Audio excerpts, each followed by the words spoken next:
This is Grandmaster Boris Alterman and you're watching Gambit Guide.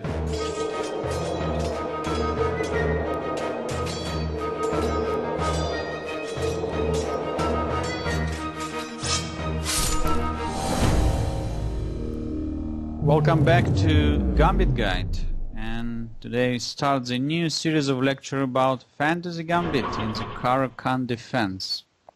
So after e4 and c6, in our previous course about the Caro-Kann, I teach you to play after d4, d5 the Panov attack, or Botvinnik attack, how we call it, after e takes d5, c takes d5 and c4.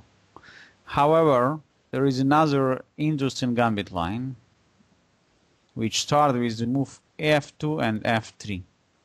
White is not just protecting the pawn on e4, but also ready to sacrifice immaterial in case of black going for the main variation of the fantasy gambit. So this gambit was developed, I would say, about 100 years ago by Tartakower and the Marozzi.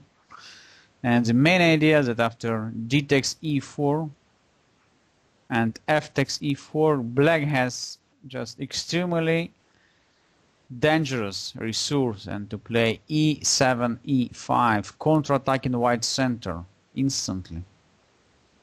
In that case, white has no time for recapture the pawn after d takes e5, since queen h4 check just deadly attack white's king.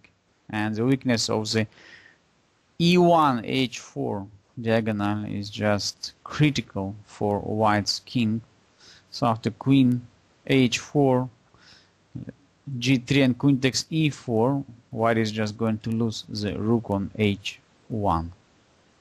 Definitely after d takes e4, white can try and to play just simply knight c3, going into the some kind of the Blackmar-Diemer Gambit, which also we studied. In that case, after e takes f3 and knight takes f3, so white would get just quite serious compensation for his sacrificed pawn.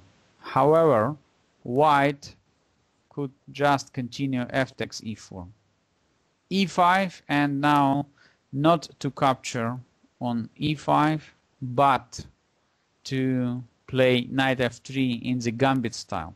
So white is sacrificing the pawn because after e takes d4, once again, is not so great recommendation for white to capture on d4 with the knight, since once again queen h4 is very unpleasant. So white is going to lose the pawn on e4 without any compensation. The move like queen takes d4 is just simplifying too much the position, so without queens white has no any advantage. Only isolated pawn on e4 could be a serious problem in the forthcoming endgame. So definitely bishop g4 just cannot be recommended. So you can try and ask what happened if black is just continued developing his pieces and playing bishop b4 check, so 10-pin attack on over the white's position of the king. But in that case we are going to play in the Danish gambit or Evans gambit style, ready to sacrifice one more pawn, c3.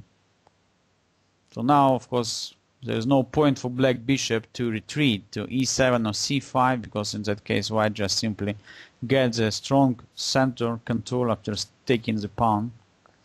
So d takes c3 is the most natural, but now white once again performing the standard combination in such a position. So white to move.